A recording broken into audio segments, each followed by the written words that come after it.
Yn yr ysgol gyda ni, mae pethau wedi dechrau trwy trafodaethau organic yn y coridor, safell athrawon ac yn y blaen. Ond erbyn hyn, ni wedi ffurfioli chydig bach ar y broses. Ni wedi cael hyfforddiant wrth yr awdurdod lleol. So i ddechrau criw o arweinwyr digidol sydd ar draws ardaloedd mewn dysgu a phrofiad yn yr ysgol.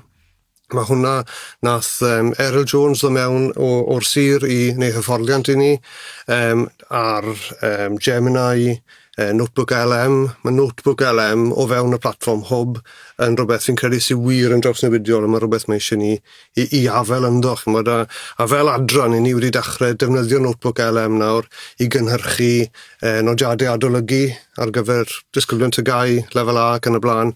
Mae Notebook LM, os ydych chi'n gwybod, yn creu podcast, creu video explainers. Mae'n gwneud lot o bethau diddorol iawn.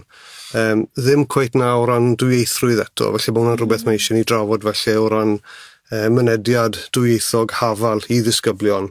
Ond mae'n gwneud rai pethau'n dwyieithog sy'n gret. Dyw'r fideo a'r podcast ddim cweit yna eto.